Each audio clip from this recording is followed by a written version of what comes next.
Le Grand Dialogue. Sigi Kafoba. Edouani Ouamakara. Le Grand Dialogue, l'émission de débat du studio Tamani sur votre radio. Chenni Beri. Halud Maoun. Chenni Beri. Sigi Kafoba. Le Grand Dialogue.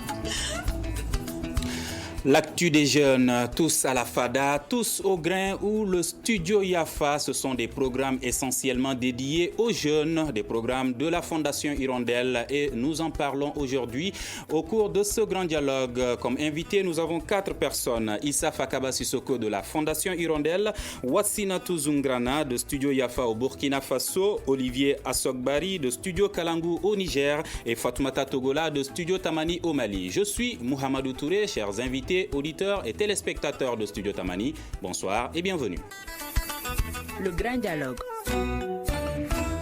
Alors, la Fondation Hirondelle, je l'ai dit, a différents projets à travers le monde. Nous allons parler de 3 projets, Studio Tamani au Mali, Studio Kalangu au Niger et Studio Yafa au Burkina Faso. Alors, Issa Fakaba Sissoko, Studio Yafa est un programme dédié à la jeunesse au Burkina Faso. Au Mali également, il y a Studio Tamani qui lance un programme des jeunes. Au Burkina, le même programme et au Niger plutôt, le même programme est lancé. Quel est l'objectif de la Fondation Hirondelle à travers ces programmes ?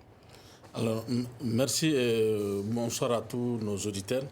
Et il est clair que, contrairement aux autres projets, le projet Yafa a été dédié exclusivement aux jeunes. Et au niveau des studios Kalangu et studios Tamani, nous sommes partis du constat que c'est vrai, dans nos productions classiques, nous parlons des jeunes. Mais lorsque nous faisons le constat dans nos différentes populations, il est clair que la population est composée majoritairement de jeunes. Mais dans nos productions classiques, on parle des jeunes, mais pas assez. Alors donc, comment aller à la conquête de cet auditoire jeune qui est très utile pour nous? Et donc, il fallait créer ce programme-là. L'objectif de ce programme-là, c'est de parler des préoccupations des jeunes, c'est de donner la parole aux jeunes, leur permettre de parler de leurs préoccupations. Et parce que si vous voyez, on parle des jeunes souvent dans nos pays, mais on parle d'eux sans eux.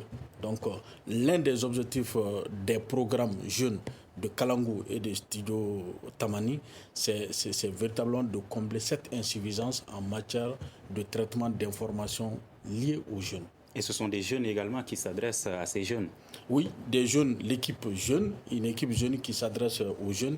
Et vous voyez l'innovation majeure des grands mags qui ne se tient pas dans le studio, dans l'environnement classique de nos studios. L'équipe se déplace pour aller à la rencontre des jeunes et parler de leurs préoccupations. Donc au Mali, nous l'avons appelé tous au grain. Au Niger, c'est tous à la FADA qui signifie le grain aussi, mais Fatoumata Togola est la mieux placée pour en parler davantage. Justement, Fatoumata Togola, au Mali, le programme des jeunes, on parle d'actu des jeunes et on parle de tous au grain. Est-ce que vous pouvez nous expliquer concrètement de quoi s'agit-il ? Oui, Mohamedou, l'actu des jeunes, pour commencer d'abord, l'actu des jeunes, ça c'est des éditions dans les 5 langues de production de Studio Tamani, comme d'habitude, mais axées sur l'actualité qui a marqué la jeunesse, comme le football, plus précisément les jeunes joueurs de foot, les people, l'environnement politique, mais l'implication des jeunes dans ces secteurs, dans ces domaines. Et ça, c'est Actu des jeunes qui est diffusé dans les 5 langues, comme Studio Tamani. Et le Tous au grain, ça, c'est une thématique bien spécifique, mais qui va également avec l'actualité. On discute d'une thématique, on échange à la conférence de rédaction hebdomadaire du programme Jeunes et on essaie de pointer la problématique, comment échanger avec les jeunes sur la question et comment tirer la solution à ce problème. Donc on se déplace, comme Issa Fakaba Sissoko l'a dit, on va à la rencontre des jeunes sur leur territoire parce qu'ils se sentent plus à l'aise au lieu de venir dans le studio. On va vers eux, on échange avec eux, ils sont à l'aise, ils disent vraiment ce qui ne va pas et ils tirent également des solutions à ces problèmes-là. En tant que jeune, vu qu'on s'assoit, on en discute autour du thé comme le grain. Donc on essaie vraiment de de parler de ce qui va pas sociétalement dans le pays. Est-ce qu'il y a une différence entre ce programme-là et le journalisme classique? Je vais être plus précis, est-ce que vous traitez tous les sujets avec des angles différents qui concernent les jeunes, ou est-ce que c'est des sujets spécifiques que vous touchez? C'est pas des sujets spécifiques qu'on touche, ça va dans le cadre journalistique, comme vous l'avez dit. On traite différents angles, on prend un thème ou sujet de société, on peut tirer beaucoup d'angles dans un seul sujet. Et la jeunesse, vu que la population, les 70% de la population sont des jeunes, donc il y a beaucoup de sujets à traiter concernant la jeunesse. C'est pas exclusivement ce sujet qu'on choisit et directement ce sujet qu'on va plus traiter que d'autres. Donc tout ce qui se passe au Mali, si je comprends bien, vous regardez qu'est-ce qui intéresse les jeunes et c'est ça que vous leur apportez. Oui, est-ce le même processus au Niger également? C'est pratiquement le même processus sur le plan éditorial et même sur le plan du fond, on essaie de faire la même chose. Comme vient de le dire Fatim, le programme Jeune n'est pas un programme extraordinaire, mais c'est de voir l'actualité avec des yeux jeunes, sous un angle jeune. Donc c'est ce que nous sommes en train de faire. Et actuellement, c'est le sommet des chefs d'État de l'Union africaine qui se tient à Niamey. Si c'était dans le temps, on allait traiter ça d'une manière classique. Mais aujourd'hui, tous les éléments que nous, on traite dans l'actu des jeunes, quel pourrait être l'apport des jeunes, l'attente des jeunes, qu'est-ce que les jeunes font. Donc, c'est l'actualité, mais sur la forme, il faut parler de ce qui intéresse les jeunes. Et sur le fond aussi, c'est très intéressant avec le programme Jeune. Le fond, c'est vraiment un ton jeune. C'est-à-dire, c'est pas dans le journal classique comme on le voit, mais parler en tant que jeune, en faisant passer l'information et aussi en disant ce qui doit être retenu. Donc, c'est les deux jumelés, le fond et la forme. D'accord. C'est pour juste ajouter quelque chose à ce qu'il vient de dire. Comme il a dit, c'est pas une présentation vraiment classique.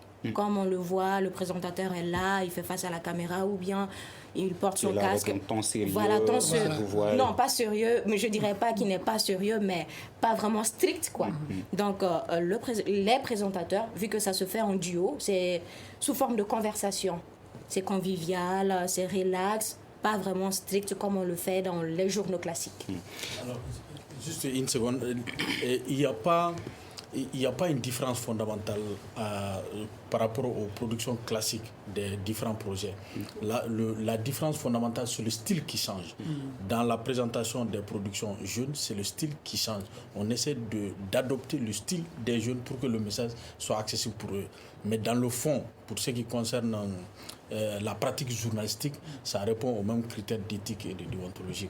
D'accord. À la différence de Studio Kalangu au Niger et Studio Tamani au Mali, Studio Yafa est un programme essentiellement dédié aux jeunes, n'est-ce pas? Oui, tout à fait. Donc, des sujets qui sont à la base dédiés aux jeunes, qui intéressent les jeunes, et qui même, souvent, l'actualité au Burkina peut être prétexte à traiter un sujet jeune.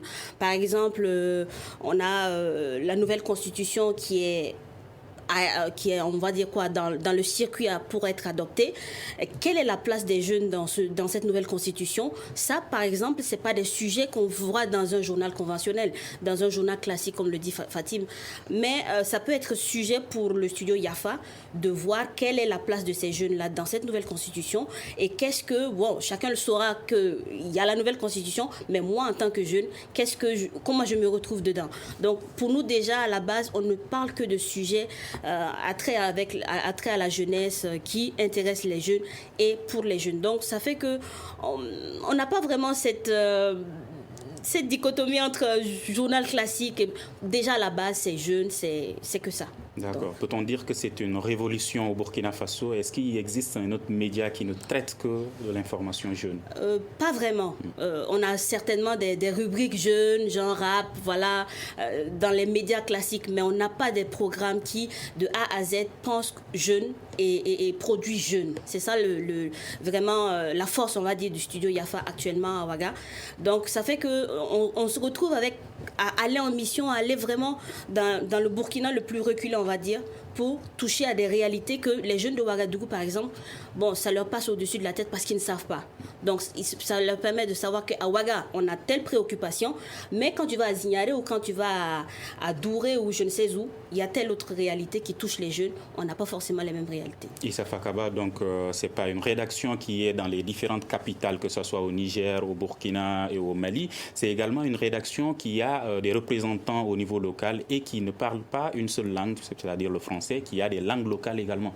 Oui, et là où les trois projets se rejoignent, c'est la déclinaison des productions dans les langues locales. Comme Wassinatou l'a dit, au Burkina Faso, le projet a décidé de se consacrer exclusivement aux jeunes.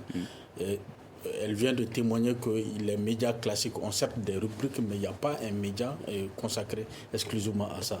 Donc, d'où toute cette importance que Studio Yafa s'installe dans ce pays voisin. Et chez nous également, c'est la même approche, mais là, dans le cadre de ce programme jeune qui est diffusé tous les week-ends. Et comme nos journaux classiques, les productions en français sont déclinées dans nos différentes langues. Le grand magazine, le grand mag, donc tous à la Fada et tous au grain, sont produites dans deux langues nationales. Pour ce qui concerne le Mali, c'est le Bambara et le Peul. Au Niger, le collègue est plus en mesure de préciser. Quels sont les Justement, au Niger, c'est le français et le Hausa, et le français et le Zarma. Ouais. Donc, c'est les mêmes thèmes qui sont traités. Au Niger, ce que nous faisons, c'est que si on traite par exemple un thème en franco-zarma, on poursuit ce thème-là, mais cette fois-ci en franco-hausa. Donc c'est en quelque sorte une suite, mais qui permet à tout le monde de s'intégrer pour vraiment assurer une inclusivité à tous. D'accord. Vous l'avez dit, Fatmata Togola, le programme des jeunes, c'est une présentation qui n'est pas une présentation classique que les gens ont l'habitude de voir à travers les médias. On va donc écouter une toute petite partie de l'actu des jeunes du Mali. Comment c'est présenté, quel ton, est-ce que c'est avec de l'humour pour que les gens puissent mieux comprendre?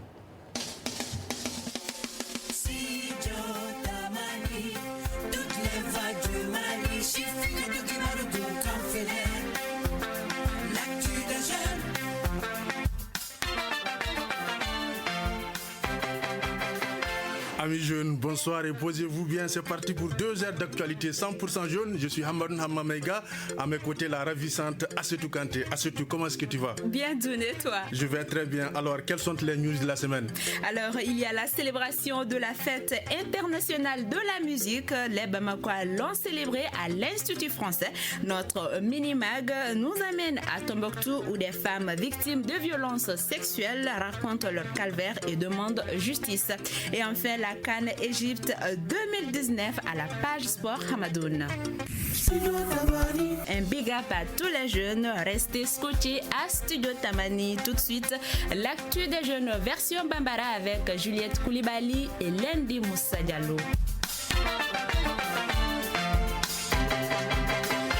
Ça fait danser en l'écoutant. Alors pourquoi faire accompagner l'information par cette musique joviale qui fait danser pas que les jeunes, je suis sûr. Parce qu'on a constaté que dans les journaux classiques, des fois, les jeunes sont là quand c'est vraiment statique, ça change pas, on donne l'info comme ça, c'est pas accompagné de musique ou quoi que ce soit, ils décrochent.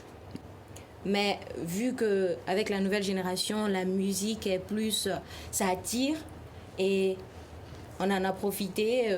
C'était l'occasion d'utiliser cette astuce-là pour inciter les jeunes à plus écouter nos productions. C'est un peu ça. Et ça fait également que quand on met la musique, depuis le jingle, le début, c'est dansant, c'est jovial, mais en même temps, on sent que c'est de l'information vraiment qui sera diffusée après. Parce que Chifunga Donkibaru Kunkan. Donc ça appelle un peu les jeunes à venir écouter. Et c'est un peu ça, c'était ça l'objectif. Ils dansent et ils écoutent de l'information. On va au Niger pour voir s'il y a une petite différence, ou si c'est pratiquement la même production.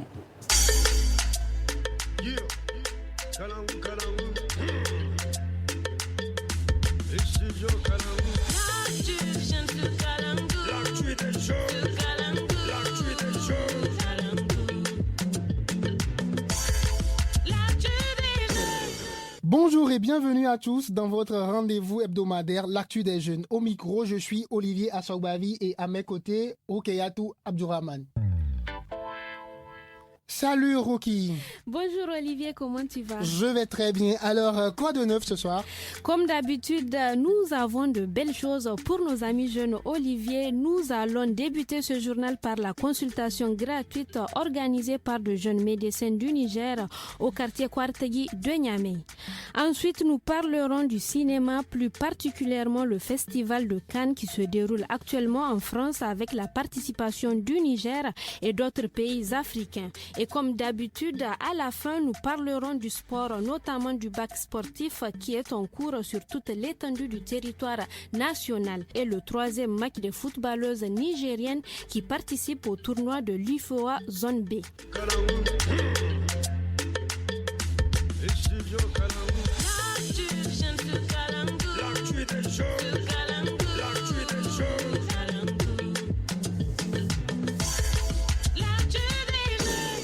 On peut dire que ça marche bien quand on voit Issa Fakaba Sissoko danser là tout de suite là. Alors, oui. Alors le processus de préparation, de présentation, est-ce que c'est difficile quand on voit qu'il y a de l'humour, il y a de la musique? Le processus de présentation, je dirais que c'est la phase finale. Donc il n'y a pas beaucoup de problèmes. Moi, je vais, si vous le permettez, aller un peu en arrière. Comment on s'organise? Parce que il faut reconnaître aussi une chose. C'est vrai que nous sommes tous des jeunes et aujourd'hui, on n'a pas assez d'expérience pour diriger seul un projet qui sera écouté et puis instruire. Du coup, les rédactions, c'est-à-dire... Mais on ne le sent pas quand on voit le produit final. On a l'impression que c'est fait par des experts. Voilà, parce que derrière, les rédactions ne nous ont pas abandonnés. C'est-à-dire que dans chaque rédaction, à Tamani ici, à Kalangu chez nous, malheureusement à Yafa ils n'ont pas de mentor. Nous aujourd'hui, tous les journalistes du studio Kalangu accompagnent notre boulot. C'est-à-dire c'est eux qui nous accompagnent dans les reportages, dans les micro-trottoirs et tout. Soit ils nous envoient les éléments, soit si on fait les éléments, c'est eux qui travaillent avec nous. Du coup, nous sommes en quelque sorte en bas de l'échelle et on profite de toute leur expérience pour faire vraiment quelque chose de meilleur. Maintenant, dans la présentation, c'est vrai avec de la musique et tout, et chaque fois on essaie de faire adhérer nos auditeurs. On ne joue pas, mais on se met dans la musique. C'est pour cela que vraiment au début, tu vas avoir une musique dansante et après juste une musique dansante. On te dit que nous allons à Kouaratédi poursuivre des jeunes étudiants en médecine qui ont fait une séance de sensibilisation. Donc c'est plaire aux jeunes, mais en les instruisant aussi, joindre l'utile à l'agréable, comme on le dit souvent. D'accord. Et au Burkina Faso, on va écouter un reportage qui est réalisé sur le mariage précoce. Marietou a fait face à l'opposition des parents et des proches pendant 6 ans avant de se marier à Wilfried. Ses parents ont refusé leur union à cause de la confession du prétendant. Seule contre tous, elle s'est battue pour son amour. La voix enrouée, les larmes aux yeux, elle nous en parle. C'était pas simple, quoi. Donc, à un moment donné, c'était sa famille qui était devenue ma famille, puisque je ne pouvais pas vraiment m'approcher de ma famille et puis parler vraiment comme de mes sentiments, de ce que je ressens vraiment pour lui. C'était compliqué. Après le mariage, Marietou a eu une relation un peu tendue avec certains membres de sa famille. C'est la bouche qui a accepté, parce que le cœur, là, jusqu'à présent, il y a des gens qui ne digèrent toujours pas la relation. Il y a beaucoup de gens qui ne digèrent pas. Même le jour de notre mariage, il y avait tellement de membres de ma famille. J'étais étonnée, quoi. J'ai dit, mais attends, tout ce beau monde-là, ils sont venus pourquoi? Et à un moment donné, je me suis rendu compte qu'en réalité, ils ne sont pas venus parce qu'ils sont contents pour moi. Non, ils sont venus pour voir comment ça va se passer. Siaka Sanou a vécu la même situation. Son cas se fonde, lui, sur sa caste. Il est griot et son épouse est Bobo Mandare. Ce fut alors des tractations avant que ses beaux-parents ne cèdent finalement. Finalement, c'est mon père qui est allé voir la famille maternelle de la femme pour leur demander de faire quelque chose. C'est ainsi que son oncle est allé voir l'imam pour qu'il intervienne. Finalement, l'imam nous a dit de venir chez lui-même à la maison pour qu'il célèbre le mariage. À Bobo, certaines ethnies ou castes se sont refusées le mariage après des drames.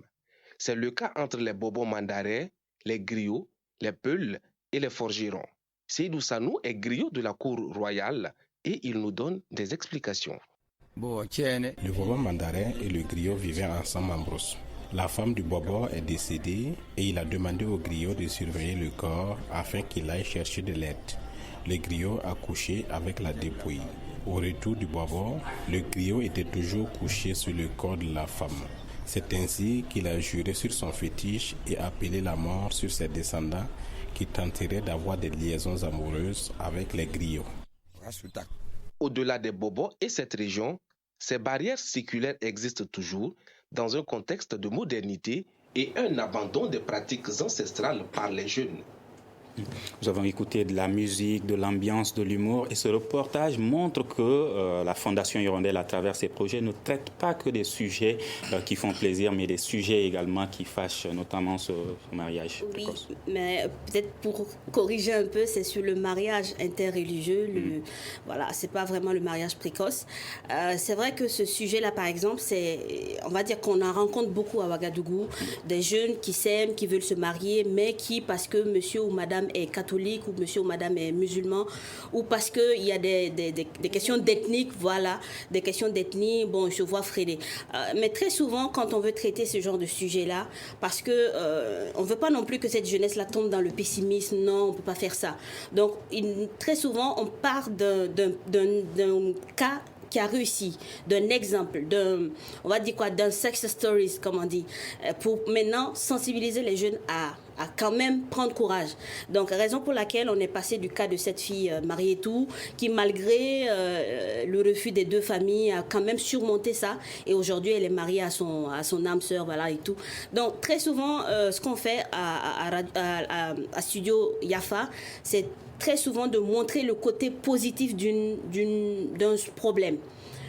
L'agriculture aujourd'hui et la sécurité, c'est un problème au Burkina Faso, on le sait tous. Mais comment est-ce qu'on peut avoir des jeunes qui sont dedans, malgré l'insécurité, en zone d'insécurité, et qui réussissent? Ça aussi, c'est possible. Et c'est ce que nous, on veut montrer à travers ces genres de mini-reportages de 2 minutes 30. On arrive vraiment à donner des exemples comme ça pour montrer aux gens qu'aujourd'hui, on dit les jeunes ne peuvent pas si, on n'a pas d'emploi, on n'est pas bien formé. Mais malgré tout, il y en a qui réussissent. Pourquoi? Ils n'ont pas deux têtes, ils n'ont rien d'extraordinaire par rapport aux autres jeunes. Pourquoi ils ne réussissent pas? Et c'est donc pour ça que très souvent, nos reportages sont anglais sur des jeunes qui réussissent dans un domaine donné. Est-ce que, Issa Fakaba, les médias doivent s'intéresser davantage à ces sujets qui montrent la réussite? Parce que généralement, on voit que dans beaucoup de médias, généralement, les unes, ce sont des sujets qui fâchent, des sujets qui sont tristes. Est-ce qu'ils doivent aller vers les réussites aussi? Oui, et dans certaines rédactions ou même dans certaines écoles, vous entendez souvent ce terme-là, le journalisme positif. C'est-à-dire, il s'agit de ce journalisme qui se démarque de l'annonce quotidienne des attaques, de l'annonce des pandémies ou encore d'accidents tragiques, mais c'est de s'intéresser à des thématiques qui donnent de l'espoir, des thématiques qui font ressortir aussi des côtés positifs d'une communauté, d'un pays.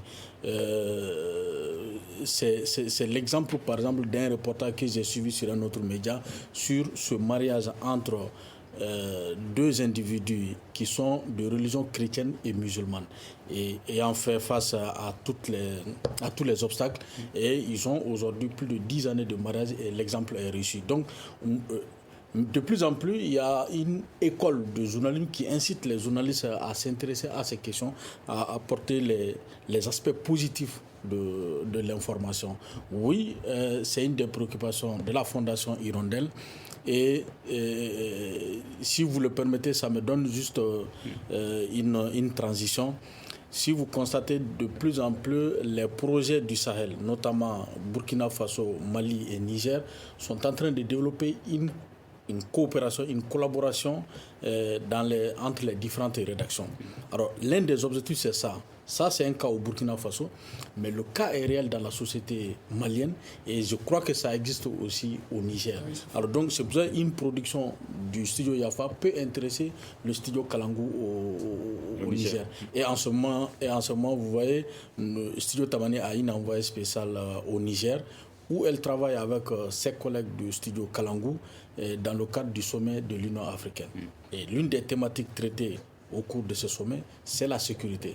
Lorsqu'on parle d'insécurité, elle concerne à la fois le Mali, le Niger et le Burkina Faso qui font face tous aux enjeux du terrorisme. Donc, l'objectif de cette coopération entre les projets, c'est aussi de parler des thématiques communes comme la cohabitation interreligieuse, l'immigration qui concerne les jeunes de ces différents projets. Voilà, c'est une approche novatrice des projets de la Fondation Hirondelle. D'accord. Fatmata Togola, pour que ce projet puisse réussir, pour que les auditeurs puissent entendre une bonne production, il y a des difficultés que vous rencontrez également dans la production. Est-ce que vous pouvez nous en parler un peu? Les difficultés dans la production ou bien dans la diffusion? Dans la production, bien sûr. Oui, dans la production, on a des difficultés parce que les réalités ne sont pas les mêmes. Par exemple, au Mali, ici, les jeunes, vraiment, pour qu'ils puissent vraiment s'exprimer librement, il faut les mettre vraiment en confiance. Et d'où notre initiative même d'aller sur le terrain pour le Tous au Grand, enregistrer là-bas. Donc, c'est vraiment un problème de confiance en soi qu'on a d'abord. Il y a ce complexe-là que les jeunes ont ici au Mali, de vraiment s'exprimer, surtout en public. Et quand ils voient déjà les micros, les casques, les enregistreurs, ils sont déjà stressés. Donc on essaie vraiment de leur mettre en confiance, de leur faire comprendre qu'on est là pour eux. C'est vraiment une plateforme d'échange qui est purement pour eux, les jeunes, pour qu'ils puissent s'exprimer, dire ce qui ne va pas, si vraiment ils sont pris en compte, leurs décisions sont prises en compte dans la société, vraiment échanger avec eux. Ça, c'est l'une des difficultés qu'on rencontre en général dans les productions. Et des fois, quand on fait des productions également pour l'actu des jeunes, il y a des problématiques, par exemple la consommation de la drogue. C'est vraiment pas facile de trouver un consommateur de drogue qui veut vraiment réagir. Peut-être dans d'autres pays, ça peut être facile, mais ici, c'est un peu compliqué. Il faut vraiment, soit vous êtes vraiment en contact, en lien direct avec la personne pour qu'il puisse s'exprimer, ou vraiment la mettre en confiance et l'expliquer que c'est vraiment une problématique qu'on doit exposer au public et que les gens doivent prendre en compte que c'est vraiment quelque chose qui ne va pas dans la société. Ça a des effets néfastes, ça a des côtés négatifs pour vraiment trouver une solution à tout cela. Est-ce que c'est facile également de trouver des grains qui parlent Peul? Parce que je pense que... Oui, également, il y a ça. Vu qu'on fait des productions dont le Tous au Grand et... Dans le Tous au Grand, il y a la production franco-bambara et franco-peul. C'est vraiment compliqué des fois de trouver des intervenants en peul et trouver un public en peul.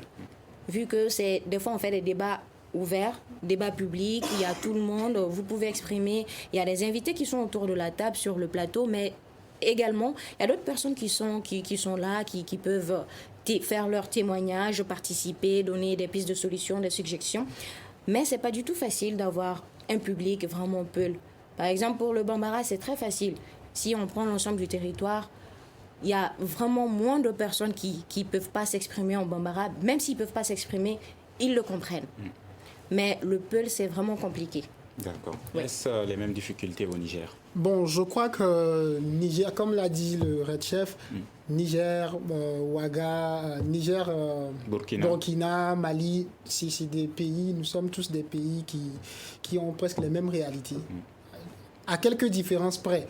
Parce que moi, j'ai remarqué qu'au moins ici, au Mali, les gens sont beaucoup plus ouverts que chez nous au Niger. Mais je crois que c'est une révolution, en fait, dans le domaine du journalisme, de la communication ou bien de l'information. Parce que, comme toujours, l'information ou bien le métier de journalisme avait cette image de dénonciateur.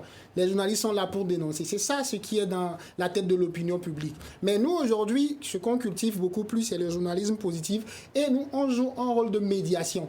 C'est ce que les jeunes aujourd'hui doivent comprendre. Si on diffuse un témoignage sur le mariage interreligieux, on ne le diffuse pas pour que les gens deviennent des rebelles. Non, c'est pour montrer cette médiation, c'est pour jouer un rôle de médiation, pour montrer que, écoutez, ça là, ça peut être fait. Et il n'y aura pas de danger. Donc c'est un peu ça notre rôle.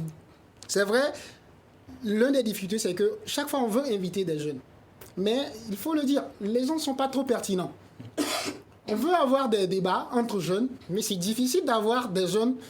Est-ce que c'est pas parce qu'ils ont peur du micro, ils n'ont pas l'habitude de s'exprimer souvent? Tout ça, là, ça joue, mais je disais tantôt que l'expérience aussi compte.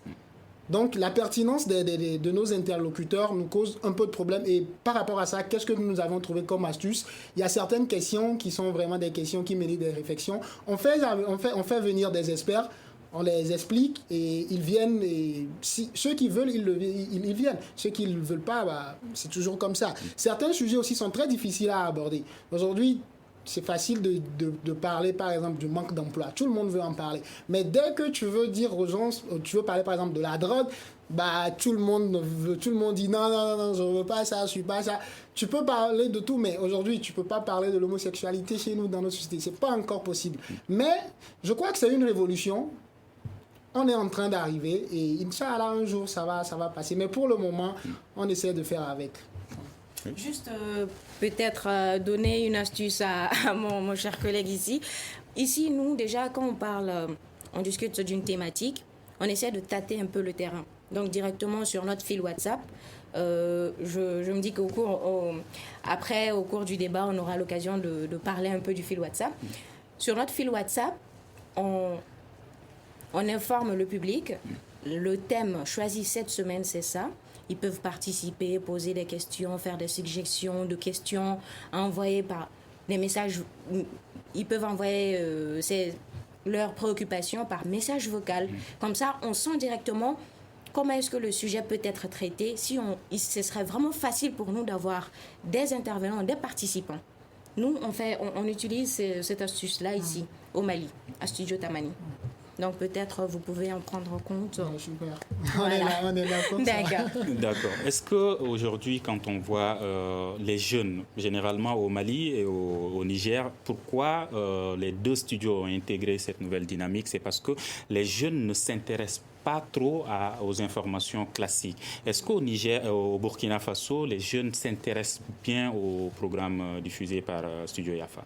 Oui, et par rapport à ce que Olivier disait tout à l'heure, pour avoir les interviews, aujourd'hui les jeunes se disent, quand tu leur tends le micro, ils disent oui, chaque fois vous êtes comme ça, vous les journalistes, quand vous avez besoin de nous, vous venez nous tendre le micro et puis après, bof, on ne sent pas trop l'impact que vous avez sur nous, nos réalités.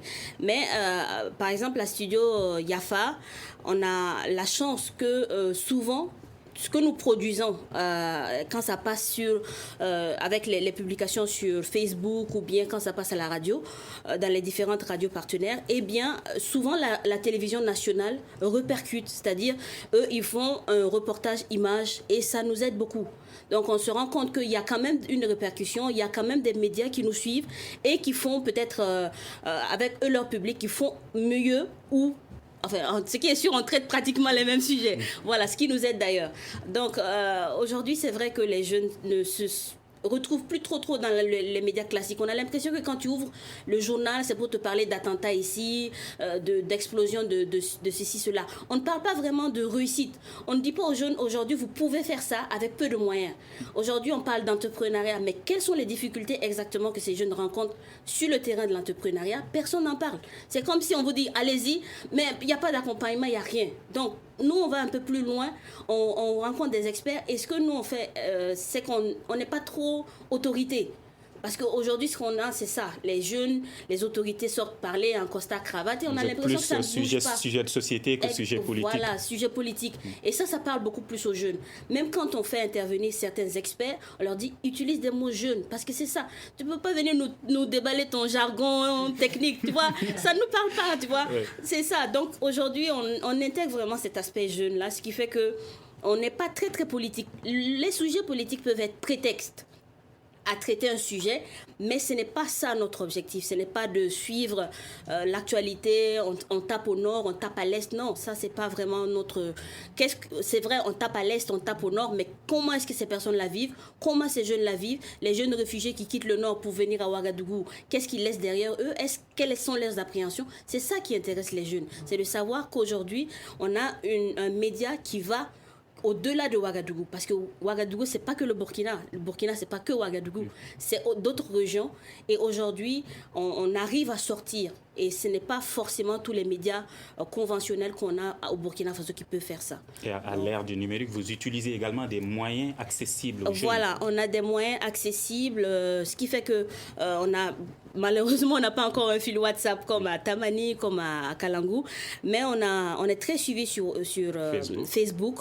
Voilà, et comme je l'ai dit, certains médias s'inspirent de nos publications, de nos mini-magazines pour traiter des sujets de grands reportages ou même pour faire des sujets d'enquête. Donc déjà, on voit qu'il y a un petit impact et c'est déjà bon pour un média, pour un studio qui n'a pas vraiment une année. Donc c'est vraiment très encourageant. Issa Fakabassoko, c'est pour ça également qu'il y a des formations qui sont organisées par la Fondation Hirondelle pour trouver des solutions à toutes ces difficultés aussi. Oui, très, très bien, parce que vous voyez, pour des journalistes qui sont habitués à présenter les journaux classiques avec un air beaucoup plus grave, beaucoup plus concentré, et il n'est pas facile de présenter le journal en faisant intéresser les jeunes. C'est pour cela que les deux approches ont été utilisées. Dans les journaux Actu des jeunes ou pour ce qui concerne Kalangou, vous avez de la musique. Alors, on sait que la musique attire les jeunes. Mais à la fois, derrière cette musique-là, vous avez de l'information. Et de l'information mise à la disposition dans un style dans lequel ces jeunes-là se reconnaissent. Et donc, vous verrez que la présentation de ces journaux est totalement différente de la présentation des journaux classiques. Mais l'objectif est d'informer. Alors, c'est vrai qu'auparavant, les jeunes s'intéressent à l'information. Mais vous voyez, très vite, ils décrochent parce qu'on parle de sujets politiques qui ne les intéressent pas trop, où on dit que le président de la République a fait ça, bon, ça ne les intéresse pas trop. Mais on donne un exemple réussi d'entrepreneuriat de jeunes, alors là, ça peut les intéresser. Ou encore, on parle du cursus d'un joueur devenu star depuis le centre de formation, comment il a progressé. Ça inspire d'autres jeunesses. C'est pour ça que tout de suite je parlais de journalisme positif. Passez-moi l'expression. Et voilà. Donc, l'objectif vraiment des projets Kalangou, Yafa et Tamani, c'est d'apporter la contribution. Et la contribution à ce vide-là qui est créé autour des jeunes où ils se sentent moins concernés par les traitements de l'information. Alors, tu parlais de formation. Voilà. Donc, l'objet des journalistes qui étaient habitués à la méthode classique, donc tout de suite, le décalage est difficile à faire. Donc, il faut un coaching, il faut un accompagnement. D'où l'initiative de cette formation qui réunit à la fois les collègues de Kalangou et de Yafa, plus leurs collègues de Bamako, dans une formation en animation. Comment donner de l'information dans un style beaucoup plus animé et donc beaucoup plus attrayante vis-à-vis des jeunes. C'est tout le sens de l'exercice que cette équipe de 9 personnes... Côté Studio Tamani? Non, l'ensemble des participants des 3 projets. Donc, c'est l'objectif recherché par cette formation. Est-ce que vous pensez qu'à travers ces programmes, on sort du journalisme ou est-ce qu'on est toujours dans le journalisme? On est toujours dans le journalisme parce que, j'ai dit, le respect des principes d'éthique et de déontologie sont toujours là. Et l'objectif d'information, de l'information au service des populations, nous sommes toujours dans cet objectif-là. Et la seule différence est que nous avons donné une dimension à nos ambitions, c'est d'aller à la conquête de ce territoire jeune qui est souvent à côté. Donc nous avons fait le pari d'aller chercher ce territoire-là et nous comptons les avoir. D'accord. Vous étiez en train de parler de WhatsApp. La diffusion sur WhatsApp, c'est comment, quel est le processus et quel est le numéro sur lequel les gens peuvent écouter le programme Jeune Tamani? En fait, c'est très simple. Les jeunes peuvent envoyer jeunes sur les jeunes comme les vieux ou les moins jeunes. Voilà, donc ils peuvent envoyer jeunes sur notre fil WhatsApp au numéro 76 62 88 51 et directement on vous ajoute sur la discussion et directement on vous abonne à notre fil WhatsApp d'information et les samedis et les dimanches vous recevrez les informations qui seront traitées dans la semaine, que ce soit le Tous au grain ou dans l'actu des jeunes, parce que c'est une boucle, en fait, une boucle de 2 heures, de 17h à 19h. Donc, il y a le français, le bambara, ensuite le Tous au grain en franco-bambara, le journal Sorail, le journal Peul, ensuite le Tous au grain franco-peul, et on boucle avec le Tamashek et un magazine écologique. Donc, ceux qui écoutent sur WhatsApp, est-ce qu'ils peuvent réagir également? Bien sûr, ils peuvent réagir, d'où je disais qu'on tâte un peu le terrain avec notre fil WhatsApp, des thèmes qui seront débattus dans la semaine. Et dans l'actu des jeunes, s'il y a des suggestions à faire, des améliorations, ou s'ils veulent nous donner des informations également, et des thèmes à aborder dans nos différentes éditions, ils sont libres de se manifester sur le fil WhatsApp. Je reviens là-dessus, le 76 62 88 51. Et ils peuvent retrouver également ces informations sur la page Facebook de Studio Tamani et sur le site web de Studio Tamani, l'onglet Jeunes. Vous cliquez là-bas et directement vous allez voir l'actu des jeunes et Tous au grain. Et également sur la plateforme Viamo de Orange, 37 321, disons. 37 321. Vous cliquez là-bas et directement vous suivez les messages. Et ils peuvent écouter gratuitement cette information. Bien sûr. Au Niger également, comment la diffusion? Oui, je vais juste revenir un peu en arrière parce que nous, je ne vais pas parler que de WhatsApp. Aujourd'hui, notre jeunesse est caractérisée par les réseaux sociaux. On a toute une communauté web derrière. Donc aujourd'hui, le studio Tamani, le studio Yafa et le studio Kalangu, on est sur toutes les plateformes, mais avec des cibles différentes en fait. Ce que nous, on publie sur Twitter, ce que les studios Tamani, Kalangu, Yafa publient sur Twitter, c'est carrément différent de ce qu'on publie sur Facebook. Et aussi sur WhatsApp. Tous ces 3 réseaux sociaux-là jouent un rôle important. WhatsApp, pourquoi? WhatsApp, c'est pour tout le monde. Mais c'est beaucoup plus pour être plus proche, en fait. Donc aujourd'hui, si vous êtes Nigérien et vous vivez à Bamako, vous pouvez vous informer. Vous pouvez vous informer en s'abonnant juste au numéro WhatsApp. Vous pouvez vous abonner en s'abonnant juste à nos réseaux sociaux tout court. Donc du coup aujourd'hui, grâce à WhatsApp, je dirais qu'on informe et aussi on est informé. Parce qu'il y a certaines informations qui nous parviennent et on envoie des journalistes, c'est par WhatsApp. C'est le gars qui nous envoie un message par WhatsApp. Il y a tel incident quelque part, il faut venir. Et Fatim l'a dit, on a un thème à débattre, on envoie un message à nos abonnés. Écoutez, aujourd'hui on débat de tel. Vous avez des questions? Et la diffusion, c'est les week-ends aussi?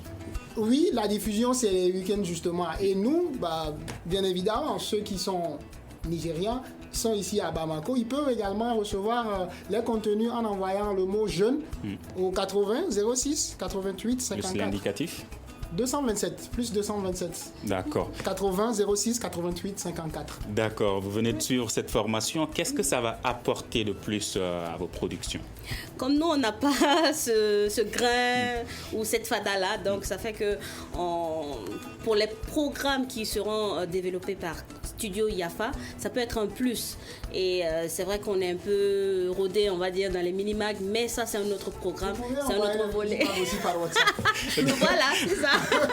D'accord. Et puis, on a une page web, donc ça fait que tout le monde peut aller comme un site d'information. Et puis voilà. Issa Fakaba Sissoko, il y a le lancement également du programme de Studio Tamani qui est prévu le 17 août. Tout à fait, c'est l'une des grosses activités de Studio Tamani qui est en perspective. On vient après nos collègues de Kalangu qui ont déjà procédé au lancement officiel. Et nous, ce sera le 17 et ça coïncide avec la date anniversaire de la création du Studio Tamani, le 19 août. Mais puisque le 19 août tombe sur un lundi, ce sera le samedi 17 août où une cérémonie et puis des prestations d'artistes sont attendues. Le contenu, la totalité du contenu sera dévoilée au public au moment indiqué. D'accord. Et juste pour ajouter que ce serait également une journée porte ouverte. Les gens peuvent venir visiter le studio et voir les journalistes à l'œuvre. D'accord. Donc le 17 août et vous serez informés sur l'endroit où est-ce que ce lancement va se tenir. Merci à nos invités Issa Fakaba Sissoko de la Fondation Hirondelle, Wassinatou Zungrana de Studio Yafa au Burkina Faso, Olivier Assok-Bavier de Studio Kalangu au Niger et Fatoumata Togola de Studio Tamani au Mali. Et bon vent au programme des jeunes de la Fondation Hirondelle. On va dire pour finir, big up à tous. Le Grand Dialogue. Le Grand Dialogue, l'émission des débats du Studio Tamani sur votre radio.